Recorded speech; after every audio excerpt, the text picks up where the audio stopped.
A major development this afternoon. After significant public backlash, public outrage, the Library of Congress has officially restored two pieces of its website to the United States Constitution, Article 1, Section 9, and Article 1, Section 10. After this morning, I reported, as did some others, that these parts of these websites were taken down. This was on an official government website. The Library of Congress runs a website called constitution.congress.gov.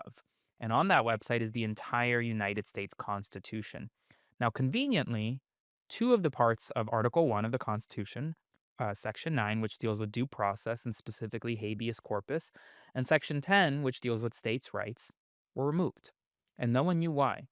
And so I reported on it and I thought, you know what, this may be an accidental thing or maybe intentional, but it has to be called out because either way, it should be up and for people to see because it's an important part of the United States Constitution. If you're running a government website, you have to have the full Constitution up there, whether or not you agree with it.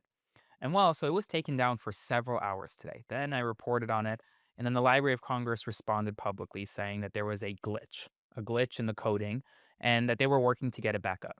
An interesting glitch at an interesting time. And well, hours later, it has now been fully restored.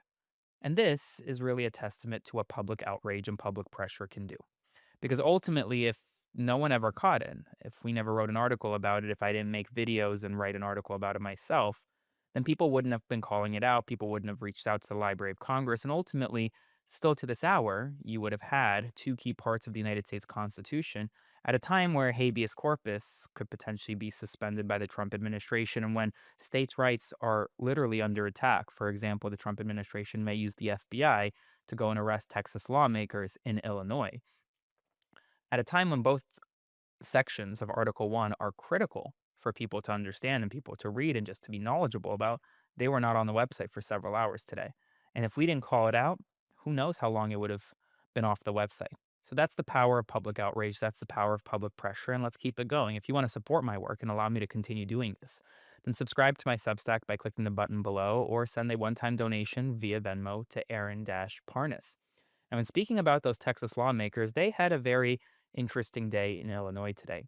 This morning, they woke up to a bomb threat at their hotel in St. Charles, Illinois. A bomb threat that was called in by someone we don't know who. A press conference that was supposed to be held by the lawmakers was canceled, and as a result, thankfully, they are all safe. But they did face a bomb threat. They're still sheltering in Illinois as we speak right now to prevent Texas Republicans from having enough members, from having quorum to pass legislation that could gerrymander the state and eliminate five Democratic held congressional seats.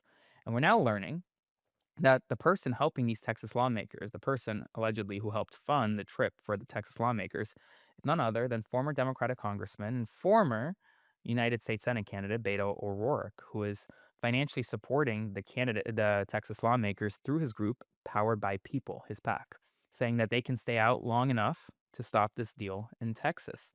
And Texas legislators are going to remain there. They told me they're going to remain there for 2 weeks to break the special session to prevent Texas Republicans from passing this gerrymandered map. And as a result, today, Texas Attorney General Ken Paxton launched an investigation into Beto O'Rourke's group, accusing it of illegally funding the out of state travel of Democratic lawmakers.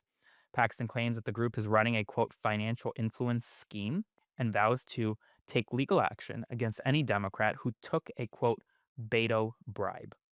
New York Governor Kathy Hochul, meanwhile, today wrote an op ed in the Houston Chronicle denouncing the mid decade redistricting plan, calling it, quote, legal insurrection, and urging Democrats across the country to fight back.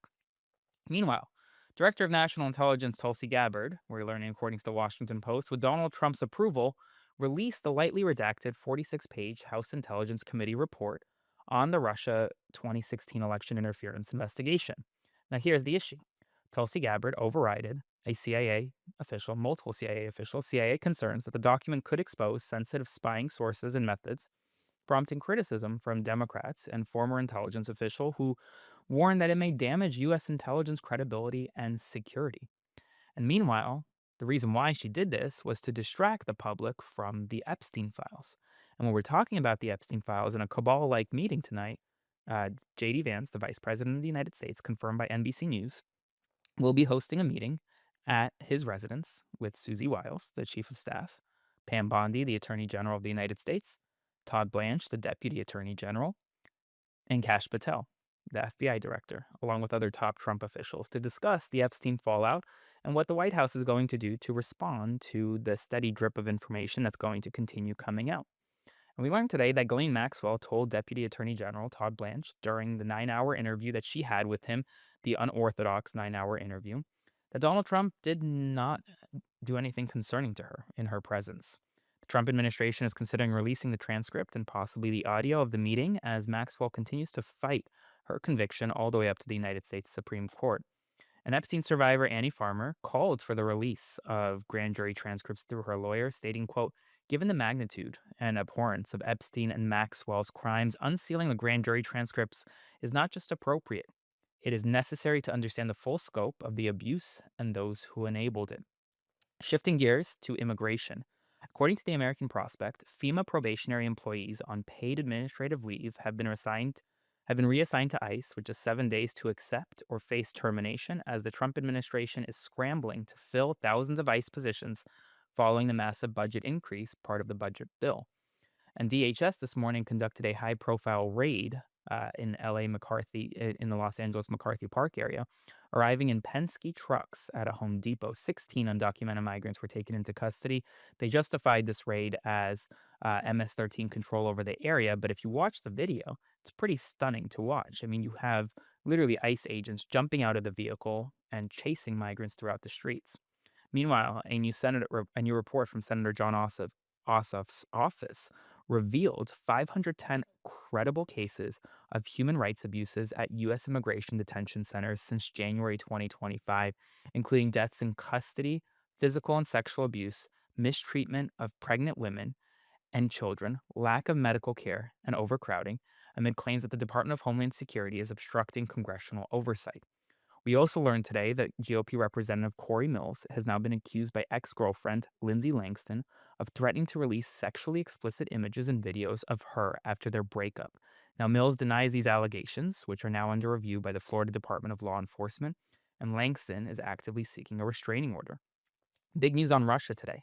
Donald Trump is set to meet with Vladimir Putin and potentially President Zelensky as early as next week, confirmed by the New York Times. Now, we will be imposing new sanctions on Russia. They will proceed this Friday, but you could have a trilateral meeting between Russia and Ukraine as soon as next week after Steve Witkoff, Donald Trump's envoy to the Middle East, but also to Ukraine and Russia, met with Putin for about 3 hours today. Meanwhile, Donald Trump has announced today in the Oval Office that Apple has pledged to invest an additional $100 billion in U.S. manufacturing over the next 4 years, bringing its total investment to $600 billion. In New York, we're learning that after Zohran Mamdani defeated Andrew Cuomo in the Democratic primary, Donald Trump reportedly spoke with Cuomo and was briefed by allies about his chances as an independent candidate.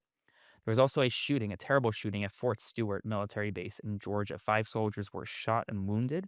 All victims were hospitalized. We don't know the status of them right now, but I will provide you updates. And then finally, in other news, McDonald's will soon launch a new adult McDonald meal on August 12th. Spread the word. That's all the news right now. If you want to support my work, subscribe today, and I'll see you soon. Hey folks, Aaron Parnas here. Thank you so much for watching The Parnas Perspective. Please consider subscribing to support our work as we grow this independent news media entity into something that rivals mainstream every single day. Thanks so much, and I'll see you soon.